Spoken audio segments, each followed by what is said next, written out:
Karamihan sa mga Pilipino ang umaasa sa mga pampublikong sasakyan para makapasok sa trabaho at eskwelahan. Ngunit kalimitay pasakit ang mataas na singil sa pamasahe.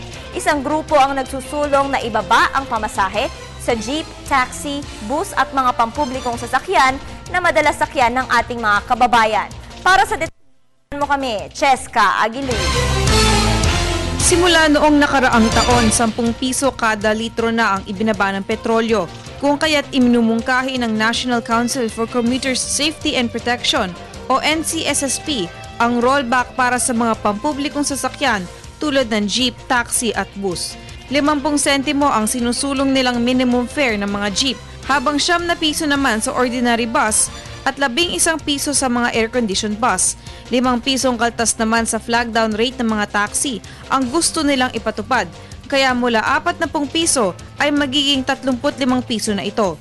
Iilang grupo naman ang umalma sa mungkahing ito, tulad na lamang ng Pasang Mazda na nagsabing magbababa lamang sila ng pamasahe kung bababa ng 35 piso ang singil sa kada litro ng petrolyo.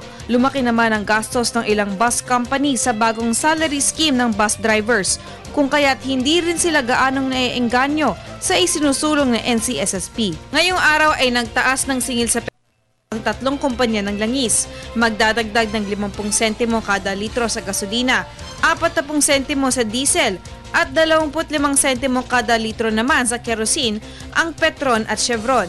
Nagtaas din ang Flying V ng ganoong presyo maliban sa kerosene. Subalit gayon pa man ay desidido pa rin ang grupo na ihain ang kanilang ideya sa Land Transportation and Franchising Regulatory Board o LTRFB ngayong linggo. Maliban sa mga taxi, bus at jeep, nais din nilang ipa-review ang pamasahe ng mga AUV FX. Para sa Telebisyon ng Bayan, Cheska Aguiluz.